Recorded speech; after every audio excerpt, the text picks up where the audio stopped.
वे परम स्वतंत्र हैं। हम लोग संसारिक जीव अपने कर्मों का कारण दुख और सुख भोग रहे हैं, लेकिन भगवान और उनके भक्तों का नहीं भोगना पड़ता। जैसे कोई मंत्री जी हैं, स्वतंत्र हैं, कुछ भी कर सकते हैं, पूरा आदेश दे सकते हैं। मंत्री जी जेल में देखने गए कैदी कैसे रहते हैं, क्या खाने को मिलता है, कैसे कपड़े मिलते हैं, और मंत्री जी जब जेल में गए सब कैदियों को देख रहे हैं। जेल खाने का जो सुपरिटेंडेंट वो भी मंत्री को देख के सलूट मारता है। और किसी ने पूछा, भाई साहब ये मंत्री जी कहाँ हैं? बोलते जेल में हैं। तो वो क्या जेल में कैदी की तरह बंदी बने हुए हैं? नहीं, वो तो वहां देखने गए कि जेल में हो क्या रहा है और कैसे हो रहा है। और कोई पूछे ये उग्रवादी कहाँ है? बोलते वो भी जेल में है। तो वो जो उग्रवादी वो मंत्री की तरह जेल में है, या फिर जो मंत्री है वो कैदी की तरह जेल में है? दोनों में अंतर है ना। और दोनों में तो कह दिया कि जेल में है। इसी प्रकार ये संसार जो दुखों का घर है, दुखाल्यम अशाश्वत, यहाँ हम अपने कर्मों का दुख और सुख भोगते हैं, परंतु भगवान इस संसार के जो नियम हैं उसमें बंधे हुए नहीं हैं। वो यहाँ पर देखने आते हैं कैसा हो रहा है, कैसा चल रहा है। उनको अपना दुख सुख नहीं भोगना पड़ता। तो इसलिए वो क्या करते हैं? बोलते हैं वो लीला करते हैं, खेल खेलते हैं। लीला का मतलब ये उनका एक नाटक है, ये उनका अभिनय है। किस कारण से? बोलते रस आस्वादन करने के लिए। और दो प्रकार के रस, एक मिलन और एक विरय। मिलन रस कौन सा रस होता है? बोलते जब सीता राम जी एक साथ हैं। और विरय कैसा? बोलते जब दोनों अलग हैं, वियोग हैं। जब वियोग है दोनों का, तो उस वियोग में, विरय में एक दूसरे के प्रति जितनी भावनाओं का उथल पुथल होता है, जितनी भावना उनके हृदय में लहरों की तरह एक के बाद एक आती है, वो मिलन के समय में नहीं आती। इसलिए जो विरय होता है वो मिलन को और ज़्यादा पुष्ट करता है, स्ट्रॉन्ग करता है। तो एक होता है मिलन के अश्रु और एक होता है विरय के अश्रु। समझते हैं बात को? उदाहरण से समझाऊं। हमारा बेटा पढ़ाई करने के लिए बाहर जा रहा है 10 साल के लिए। 10 साल तक हम इसको देख नहीं पाएंगे अब, और उसको हम छोड़ने जा रहे हैं। तो माता और पिता कितना रो रहे होंगे देखकर, हमारा पुत्र हमारे सामने अब जा रहा है, अब 10 साल के बाद मिलेगा। किसी को कहना पड़ेगा कि रो थोड़ा सा। पितृ से, अपने पुत्र से वियोग हो रहा है, विरह हो रहा है, रो रहे हैं। तो एक तो ये रोना हुआ, समझते हैं? और दूसरा क्या? वही पुत्र 10 वर्ष के बाद लौट के आ रहा है और हम उसको रिसीव कर रहे हैं, उसको मिलने जा रहे हैं एयरपोर्ट पे। जब हमारे सामने आया 10 वर्ष के बाद उसको देख रहे हैं, आते एकदम गले से लगाया, फिर आंखों से अश्रु निकल आए। अब ये जो रोना, ये कौन सा रोना है? ये मिलन का रोना है। पहला कैसा रोना था? वो विरह का रोना था। लेकिन कोई आसपास कोई निकल रहा हो तो कहेगा देखो इनको कोई दुख है, इसलिए दोनों रो रहे हैं। माता और पुत्र दोनों रो रहे हैं क्योंकि कोई दुख आया हो। लेकिन वो कोई दुख का रोना है? नहीं, ये तो मिलन का रोना है। इसलिए हर प्रकार के रोना, हर प्रकार का अश्रु एक समान नहीं होता, एक विरह का और एक मिलन का। इसलिए जब राम जी सीता सीता कह के उस विरह भाव से उस विरह भाव से इस प्रकार विलाप कर रहे हैं। क्या कर रहे हैं? उस परम मिलन को आस्वादन कर रहे हैं। और उसी समय शिव जी सती जी के साथ जा रहे थे, राम जी को देखा, प्रणाम किया। सती जी ने कहा, ये आपने किसको प्रणाम किया? बोलते हैं मेरे ईश्वर हैं, ये मेरे प्रभु हैं। सती जी ने कहा, क्या ये भगवान कैसे हो सकते हैं?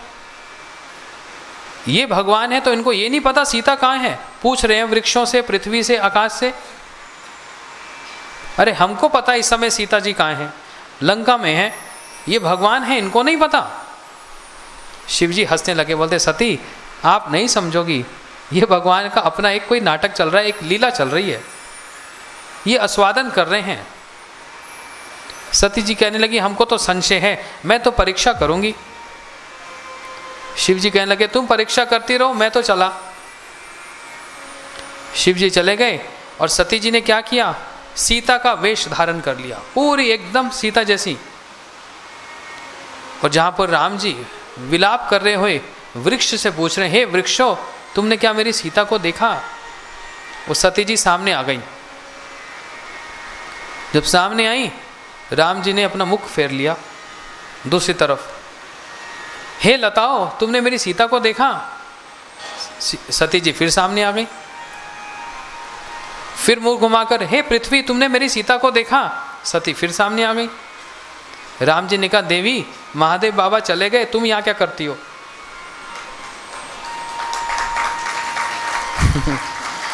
राम जी तो जान गए, बोलते महादेव जी तो चले गए प्रणाम करके, तुम क्यों इधर उधर घूम रही हो? जाओ उनके साथ और हमको छोड़ दो, हम जो कर रहे हैं।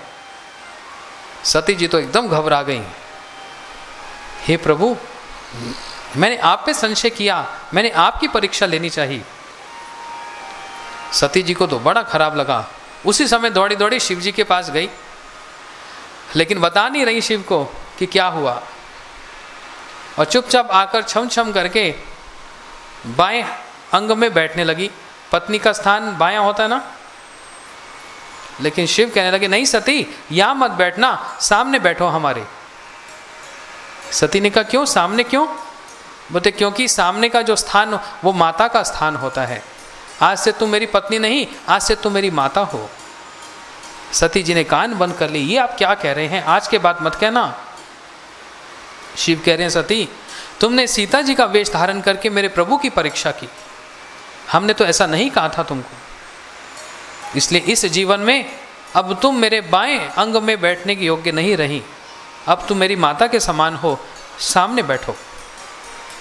सती जी ने विचार किया, अब शिव तो मुझको कभी ग्रहण करेंगे नहीं, फिर ये शरीर धारण करके क्या करना। इसलिए अपने पिता दक्ष प्रजापति के यज्ञ भूमि में सती जी ने अपने देह को विसर्जन दे दिया और फिर हिमालय की पुत्री पार्वती बनकर आकर शिव जी से फिर से विवाह किया। फिर से विवाह किया। इसलिए इसी को कहा गया विरह और मिलन। तो भगवान जब गोवर्धन जी को धारण कर रहे हैं, सारे ब्रजवासी श्री कृष्ण का रूप का दर्शन कर रहे हैं, परम मिलन की प्राप्ति हो रही है, जो कि कभी भी ऐसा संभव नहीं होता कि 24 घंटा में 24 घंटा श्री कृष्ण का दर्शन सबके लिए उपलब्ध हो, ऐसा नहीं होता। लेकिन आज 7 दिन 7 रात तक किसी को भूख प्यास नहीं लग रही, सब श्री कृष्ण का रूप देख रहे हैं और परम तृप्त हो रहे हैं। बस जितने कन्हैया के सखा अपनी अपनी लकड़ियों को नीचे लगा दिए गोवर्धन जी के, बोलते कन्हैया डरियो मत, डरियो मत, तुमने अकेले नहीं उठा रखा, हमने भी लकड़ियां लगा ली हैं नीचे ना। तो कन्हैया ने कहा, ये बात है तो थोड़ी देर तुम ही पकड़ लो, मैं जरा हाथ नीचे कर लेता हूं। जो हाथ नीचे किया वो लकड़ियां तो टूटने लगी। अरे पकड़ियो, संभालियो, ये कच्ची वाली लकड़ी है, पक्की वाली लाएंगे, संभाल संभाल। कन्हैया गोवर्धन जी को धारण करके हंस रहे हैं, परंतु सखाओं के अंदर भाव क्या? हमारे सखा कृष्ण इतने भारी गोवर्धन को धारण किए हुए हैं, हम भी उनकी सहायता करें। तो ये जो सेवा करने की भाव, ये सखाओं के भीतर में आई। यशोदा मैया क्या कर रही हैं? अपने साड़ी के आंचल से कन्हैया के माथे का पसीना पोंछ रही हैं।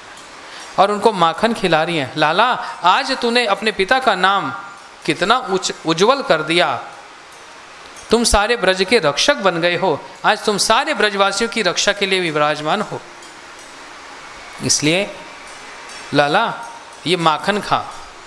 यशोदा मैया तो माखन खिलाई जा रही है ताकि कृष्ण हृष्ट पुष्ट रहें और ये गोवर्धन को धारण करते रहें। और दूर खड़ी राधा जी और सारी गोपियां गोवर्धन जी से प्रार्थना कर रही हैं, हे गोवर्धन महाराज, अपने भार को कम कर दो, ये हमको सहन नहीं हो रहा, हमारे प्रियतम इतना भारी गोवर्धन को धारण करे हुए हैं। सब अपनी भावना के अनुसार कृष्ण की ही सेवा कर रहे हैं, इसलिए कुछ माखन को बल कछु सखाओ न करे सहाय, और श्री राधा जी की प्रार्थना से गोवर्धन धरो उठाए। कुछ सखाओं की सहायता, कुछ माखन का बल और कुछ राधा जी की प्रार्थना, इस कार्य से श्री कृष्ण गोवर्धन जी को धारण कर रहे हैं। और वास्तव में तो राधा जी ने ही गोवर्धन जी को धारण किया, अपनी आंखों के नेत्रों से ही उन्होंने गोवर्धन जी को धारण कर लिया। कृष्ण तो बस अभिनय कर रहे हैं उठाने का। बोलो श्री राधा रानी की जय। श्री गोवर्धन धारण हुआ, इंद्र को पता लगा ये बालक कोई साधारण नहीं, जो 7 दिन तक 7 कोस लंबा पर्वत उठा ले। इंद्र को लगा ये मेरे प्रभु तो नहीं, दौड़ा दौड़ा आया, भगवान के चरणों में प्रणाम करने लगा, प्रभु क्षमा कीजिए, क्षमा कीजिए। और अकेला नहीं, अपने एरावत हाथी और उसकी सूंड से जल लाकर श्री कृष्ण का अभिषेक किया और उस स्थान का नाम हो गया गोविंद कुंड। और भगवान को भी एक नाम से सम्मानित किया, आज से आपका नाम गोविंद होगा। हम गाते हैं ना, गोविंद जय जय गोपाल जय जय। गोविंद का अर्थ क्या? गो शब्द का अर्थ इंद्रियां, गो शब्द का अर्थ गैया, गो शब्द का अर्थ गोपियां और गो शब्द का अर्थ गोप। तो गोविंदा, गोविंदिति इति गोविंदा, अर्थात जो श्री कृष्ण इंद्रियों को सुख देने वाले, आनंद देने वाले, जो गैयों को आनंद देने वाले, जो गोपों को आनंद देने वाले और जो गोपियों को आनंद देने वाले, वे श्री कृष्ण ही गोविंद हैं। इस प्रकार इंद्र भगवान के चरणों में प्रणाम करने लगा और भगवान श्री गोवर्धन जी को धारण करके अनेक अनेक लीलाओं को उन्होंने संपन्न किया, अनेक ब्रजवासियों को भावों के साथ आदान प्रदान किया और श्री इंद्र के गर्व को भी चूर चूर किया। इंद्र भी समझ गया ये तो मेरे प्रभु हैं, हम तो एक साधारण से देवता हैं, हमारी इनके सामने क्या बराबरी। जिन इंद्र को भगवान का दर्शन भी प्राप्त नहीं होता है वो भी तड़पते हैं और जब विपत्ति आती है तो भगवान की ओर भागते हैं, हमारी रक्षा करो। ऐसे श्री कृष्ण वृंदावन में अनेक अनेक लीलाओं को संपन्न करते हैं। बोलो श्री गोवर्धन धारण लीला की जय, श्री गिरिराज महाराज की जय। जय जय श्री राम, जय जय श्री राधे, जय जय श्री राधे, जय जय श्री राधे। हो मेरो गिरिधर गोपाला,